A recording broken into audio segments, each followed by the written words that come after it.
Muitas pessoas parecem acreditar que a Arca de Noé foi um produto do folclore ancestral, um mito. Mas existem cada vez mais provas do relato bíblico sobre a Arca e o dilúvio que não podem ser ignoradas. Há um número sempre crescente de cientistas que acreditam que as evidências geológicas indicam que uma enchente global, como a descrita no livro de Gênesis, foi realmente um fato histórico. E existem vários relatos de uma estrutura como uma embarcação ter sido avistada no topo coberto de neve no Monte Ararat, na Turquia, que tem atraído a atenção mundial à questão da Arca. E isso já resultou em várias expedições. As frustrações sem fim que essas expedições passam nos seus esforços de pesquisarem a montanha só servem para aumentar o interesse. Se a Arca, de fato, fosse encontrada no Monte Ararat, dizem que essa seria a maior descoberta arqueológica de todos os tempos e, para o maior dos céticos, uma evidência poderosa de que a Terra experimentou uma enchente global de cobrir montanhas, assim como a Bíblia a descreve. Se houve realmente um dilúvio, e se nós todos formos descendentes de Noé, pareceria estranho se só o povo judeu fosse o único a ter alguma memória disso. Mas esse não é o caso. Nas lendas e mitologias de tribos por todo o mundo, foram verificadas referências a um grande cataclismo das águas. Na verdade, os antropólogos têm colecionado 59 lendas sobre o dilúvio dos aborígenes na América do Norte, 46 da América Central e América do Sul, 31 da Europa, 17 do Oriente Médio, 23 da Ásia e 37 das ilhas dos mares do Sul e da Austrália. Nenhum de nós viventes é descendente da raça original do homem que pereceu. Nós, numerosos como somos, não somos nada mais que uma segunda raça nascida de Deucalion. O povo original era cheio de orgulho e insolência, não cumpriu suas promessas, não eram hospitaleiros com os estranhos e eram surdos aos suplicantes. Muito depois do tempo de Kumurunua, o primeiro homem, a terra se tornou perversa e sem cuidado de adorar os deuses. Um homem foi íntegro, Nu. O deus Cronos apareceu para ele num sonho e anunciou que no dia 15 do mês da Ísios, todos os homens morreriam numa enchente. Deucalion me colocou num grande baú com suas esposas e crianças, e com eles vieram porcos e cavalos e leões e serpentes e todos os tipos de animais da terra. Ele recebeu-os todos. E um velho construiu um grande navio e entrou nele com sua família e uma abundância de animais. Nu construiu uma grande canoa com uma casa nela e abasteceu-a de comida, trazendo plantas e animais para dentro dela. Mas antes da enchente começar, Deus avisou o homem Nota e sua mulher Nena, dizendo: torne oca uma árvore cipreste, na qual você deverá entrar no mês Tososle. As águas se aproximarão do céu. Eles entraram e Deus os fechou lá dentro. O irado Deus me benga, então ajuntou as nuvens escuras e as fez estourar, derramando corredeiras de águas por sobre a terra amaldiçoada. A terra abriu suas comportas de repente. Grandes chuvas caíram. Os rios transbordaram. Os rios partindo-se correram pelas planícies, trazendo consigo as plantações de milho, os túmulos, rebanhos, homens, casas e templos. Como troncos e árvores, os cadáveres flutuavam. Como desovas, os peixes agora ocupavam o mar. Cidades, montes, montanhas lentamente foram submergidas. E agora o mar e a terra não tinham mais marca distinguindo-as. Tudo agora era oceano. O lobo nada com a ovelha. Todo dia choveu, toda noite choveu. O céu caiu, não havia terra. Animais de todos os tipos afogaram-se. Não havia terra. Os pássaros voavam por muito tempo sem achar terra onde repousar. Falhavam suas asas e eles caíam no mar. Deus sobrecarregou a terra de água, exceto Deucalion, que por sua virtude e piedade foi salvo para dar vida a uma nova raça humana. Depois de um ano, as águas começaram a baixar. Um vento violento então veio e secou a terra. Ele soltou um corvo que não voltou, ficando para se alimentar dos cadáveres. Porém, mais tarde, retornou com o ramo verde. As pessoas salvas eram 8 e desceram em Mibenga. Mesmo sendo essas lendas antigas frequentemente interligadas com óbvia mitologia, variando nos detalhes, elas concordam em 3 fatos básicos. Houve uma embarcação segura. Houve destruição por águas. E a semente humana foi salva. Hoje, até os cientistas estão relendo as descrições da Arca Bíblica para verificarem se a história foi possível, considerando nosso conhecimento atual da zoologia e nosso conhecimento atual em construção de navios. Alguns dos detalhes mais fascinantes da Arca são fornecidos na Bíblia. E Deus disse: faze uma arca de tábuas de cipreste. Nela farás compartimentos e a calafetarás com betume por dentro e por fora. E deste modo a farás. De 300 côvados será o comprimento, de 50 a largura e a altura de 30. Farás ao seu redor aberturas ou janelas de um côvado de altura. A porta da arca colocarás lateralmente. Farás pavimentos na arca, um embaixo, um segundo e um terceiro. A maioria dos estudiosos do hebraico acreditam que um côvado tinha aproximadamente 18 polegadas, 39 centímetros. Portanto, a arca teria tido de comprimento 450 polegadas, 135 metros, de largura 75 polegadas, 22 metros e meio, e altura 45 polegadas, 13 metros e meio. Para se obter uma ideia do tamanho dessa arca gigantesca, pode-se compará-la com um típico prédio comercial de um andar. A Arca de Noé dizem ter sido a maior embarcação da navegação marítima já construída até o final do século XIX, quando os navios de metal começaram a ser construídos. Ela tem uma proporção do comprimento para a largura de 6 para 1, que é excelente para sua estabilidade em alto mar. Na verdade, construtores modernos dizem que seria quase impossível ela virar. De qualquer maneira, ela era admiravelmente capaz de navegar pelas terríveis tempestades do ano do dilúvio. Porém, será que a arca era suficientemente grande para acomodar o número de animais necessários? O espaço total disponível era de mais de 100 mil pés quadrados, 3 mil metros quadrados, que seria mais espaço do que 20 quadras oficiais de basquetes. O volume cúbico total era de 1.518.000 pés cúbicos, 5.600 metros cúbicos. Isso seria igual à capacidade de 569 vagões de carga de trens modernos. Aí então vem a questão. Quantos animais terrestres teriam de ser levados a bordo da arca para sobreviverem ao dilúvio? De acordo com Ernest Mayr, o líder americano em taxonomia, existe 1 milhão de espécies de animais no mundo. Contudo, a vasta maioria deles são capazes de sobreviver na água e não necessitariam ter sido trazidos a bordo da arca.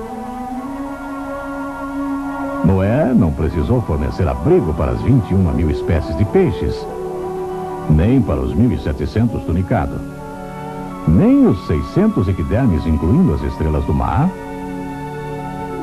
e ouriços do mar, nem os 107 mil moluscos, tais como os caramujos, mariscos e ostras, ou os 10 mil selenterados, como os corais e croides, as anêmonas do mar e águas vivas, ou as 5 mil espécies de esponjas. ou os 30 mil protozoários, que são as criaturas unicelulares. Além disso, alguns dos mamíferos eram aquáticos.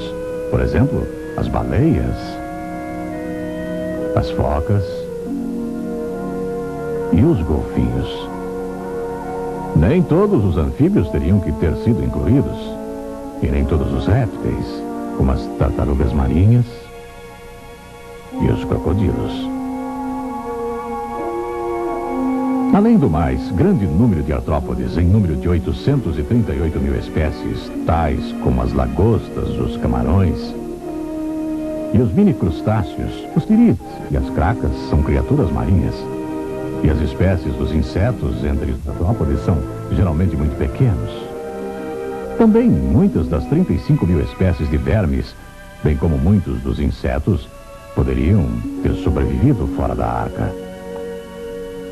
Os autores Morris e Whitcomb, em seu livro clássico O Dilúvio de Gênesis, afirmam que não mais do que 35 mil animais individuais precisaram entrar na arca.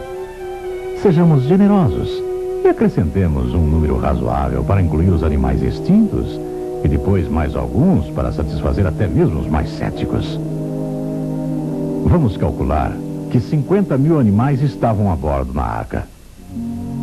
É claro que esses não precisavam ser os animais maiores, nem os mais velhos. Vamos lembrar que só existem poucos animais bem grandes, como o dinossauro ou o elefante, e esses podiam ser representados por adultos jovens. Calculando que o animal médio seria mais ou menos do tamanho de uma ovelha, e usando o vagão ferroviário para nossa comparação, verificamos que o cargueiro de 2 andares médio acomoda 240 ovelhas. Assim, 3 trens puxando 69 vagões cada teriam amplo espaço para conduzir os 50 mil animais, o que encheria apenas 37% da arca. Sobram 361 vagões, ou o suficiente para termos 5 trens de 72 vagões cada para conduzir toda a comida e bagagem e mais a família de 8 pessoas de Noé. A arca tinha bastante espaço. Assim, o maior problema teria sido a construção da arca. Mas a Bíblia indica que Noé a construiu sob uma liderança divina, e não há motivo para acreditar que ele não contratou alguns trabalhadores.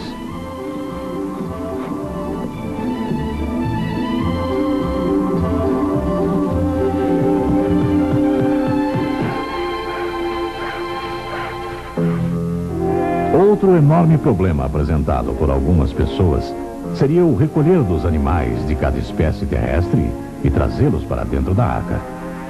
Contudo, o relato de Gênesis indica que foi Deus que reuniu os animais e os trouxe a Noé dentro da arca 2 a 2.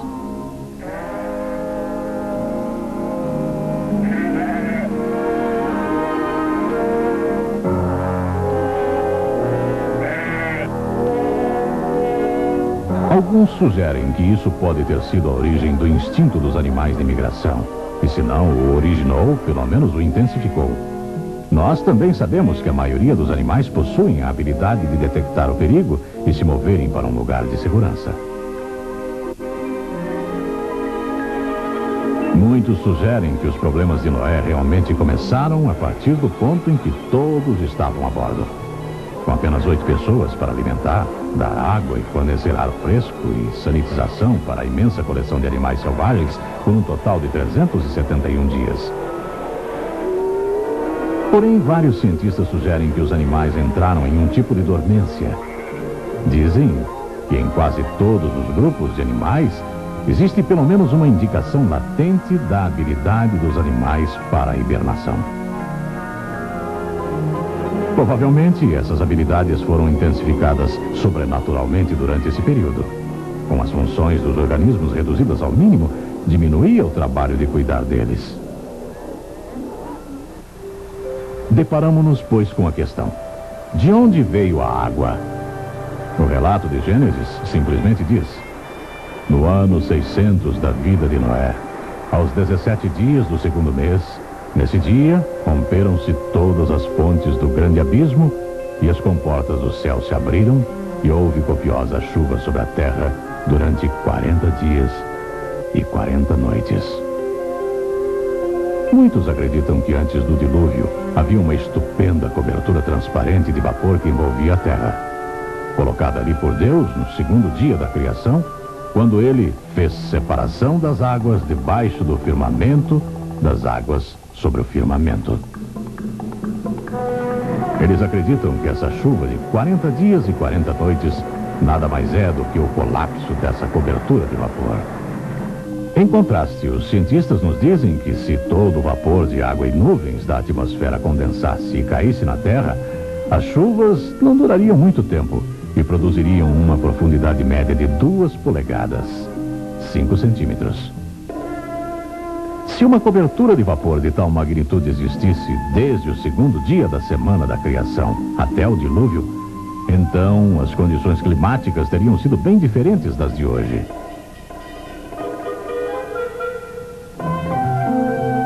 Quando a Bíblia se refere a essa era, ela fala de coisas que as pessoas pré-diluvianas nunca tinham visto. Muitos acreditam que uma das coisas que nunca tinham visto era uma tempestade, pois o segundo capítulo de Gênesis nos conta que uma neblina subia da terra e regava toda a superfície. Manter uma temperatura igualada em todo o planeta. Já é um fato bem conhecido pelos registros fósseis que plantas e animais tropicais viveram por toda a Terra, inclusive onde agora temos as regiões dos polos. Só depois que as comportas do céu se abriram e as águas caíram sobre a Terra, é que a Bíblia fala de grandes ventos, o que implicaria em diferenças de temperaturas significantes entre as regiões polares e tropicais pela primeira vez. Nessas regiões polares, onde plantas e animais tropicais viveram em abundância um dia, de repente começaram a acumular imensas massas de neve e gelo, o que deve ter resultado na grande era glacial depois do período do dilúvio. Mas as águas do dilúvio não vieram só de cima. Até ainda mais espetacular, reservatórios de água subterrâneos cuspiram água para fora. Romperam-se todas as fontes do grande abismo. As bacias dos oceanos subiram.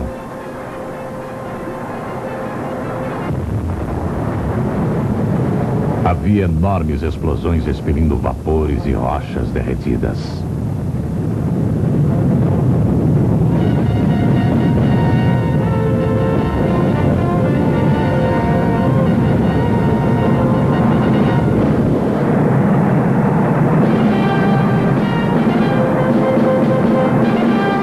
As águas continuaram a subir até 6 semanas mais tarde, onde o dilúvio alcançou o ponto máximo, com profundidade de cobrir as montanhas, e manteve-se assim por 110 dias. Até que as águas haviam destruído todos os seres viventes dos continentes, exceto os que estavam na arca e receberam um cuidado amoroso especial de Deus. A fase final do episódio do dilúvio inicia-se em Gênesis, capítulo 8, onde lemos que Deus fez soprar um vento sobre a terra e baixaram as águas. Fecharam-se as fontes do abismo e também as comportas dos céus. E a copiosa chuva dos céus se deteve. As águas iam escoando continuamente por sobre a terra.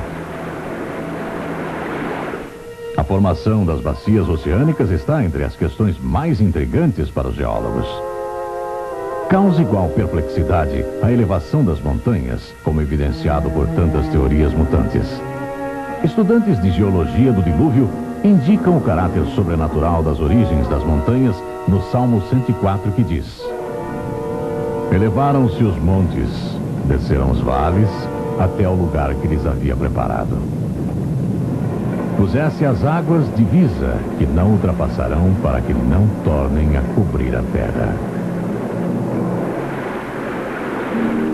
Portanto, a Bíblia dá a entender que ao mesmo tempo que a terra estava sendo elevada, as bacias oceânicas estavam sendo afundadas.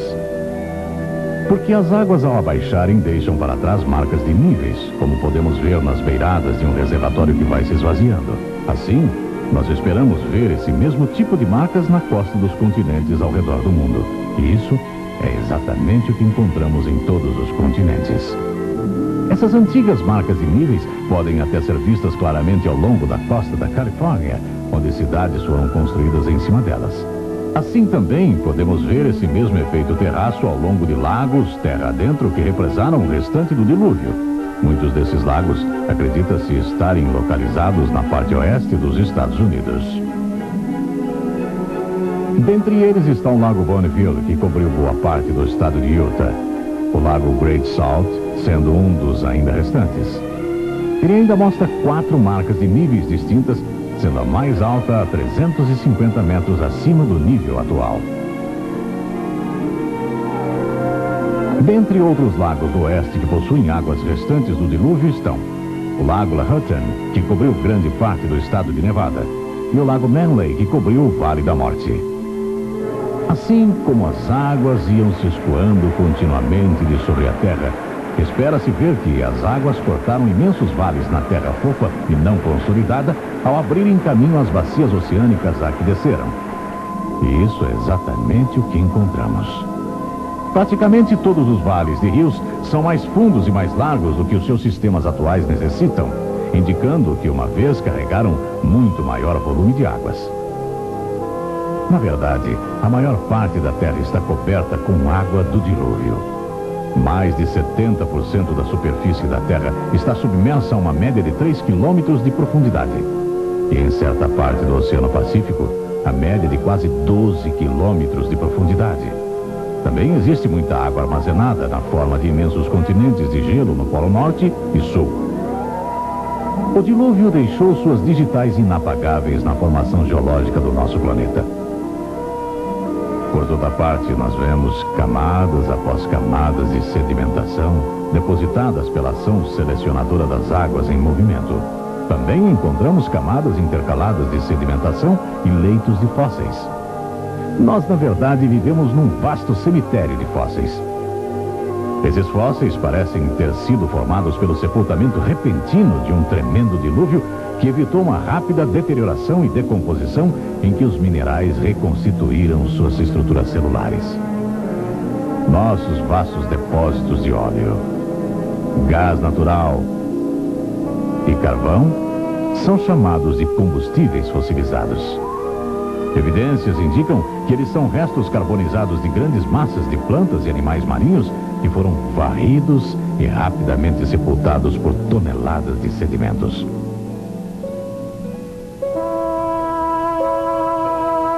Hoje, depois de milhares de anos de pressão, calor e mudanças químicas, esses restos sepultados formam os veios de carvão e xisto argiloso de óleo que alimenta nossa economia moderna.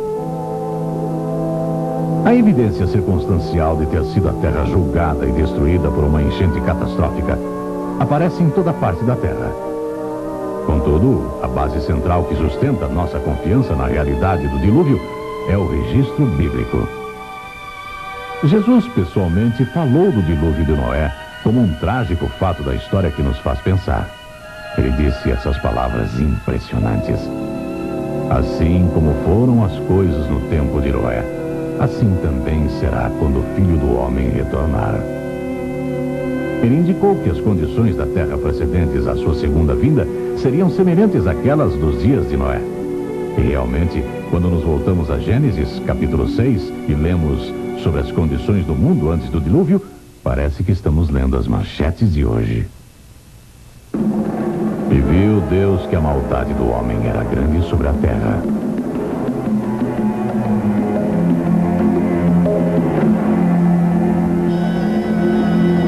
E que toda a imaginação e propósito de seu coração era continuamente mau. A terra estava corrompida à vista de Deus e cheia de violência.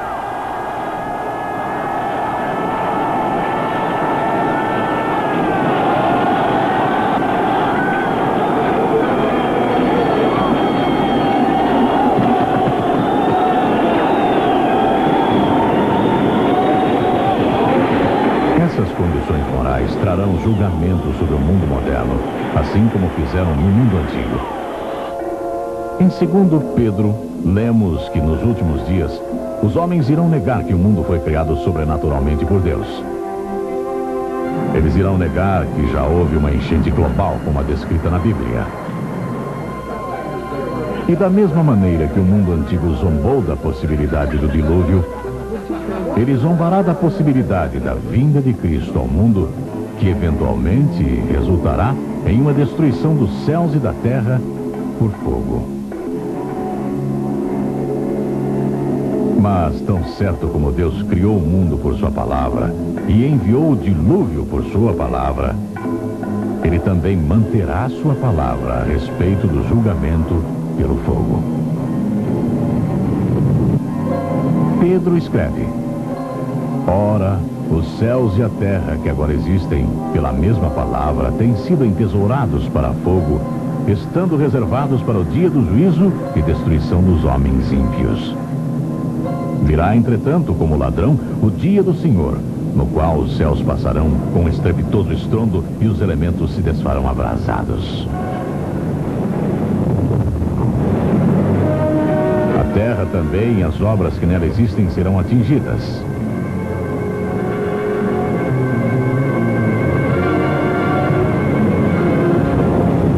Mas Deus não se alegra em julgar. Pedro escreve: ele é paciente para conosco, não querendo que nenhum pereça, mas que todos alcancem ao arrependimento. Nos dias de Noé, Deus avisou o homem amplamente que iria mandar um dilúvio.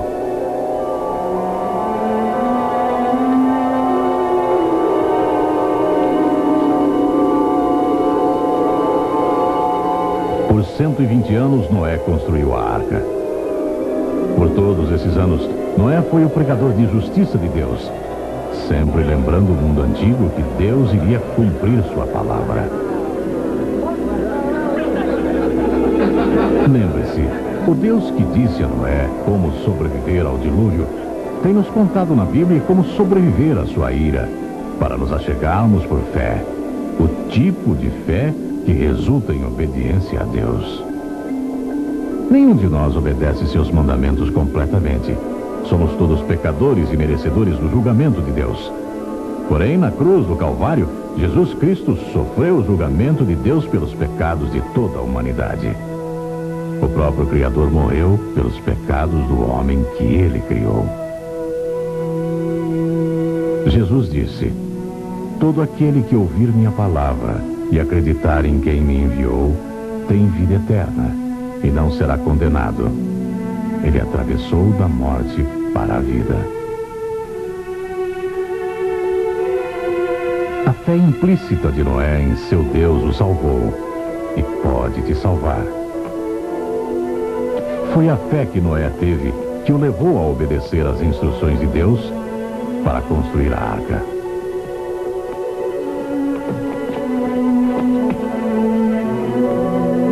Foi pela fé que Noé e sua família entraram na arca por mandado de Deus, mesmo quando não havia ainda nenhum sinal de chuva.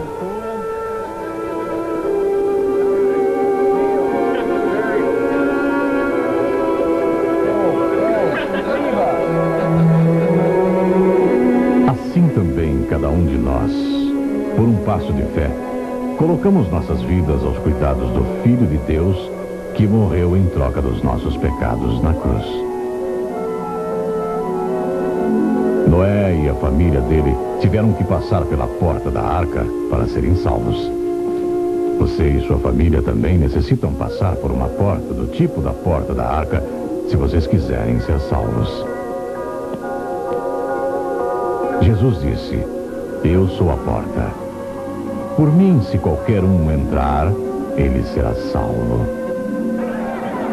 Se nesse momento você se encontra do lado de fora de Cristo, lembre-se que um dia a perseverança de Deus aguardou nos dias de Noé. Agora Deus está aguardando você. Mas lembre-se, o Espírito de Deus não vai sempre se empenhar com o homem. Chegou o dia quando Deus fechou a porta da arca. A oportunidade se foi. Não deixe isso acontecer com você. A Reborn tem...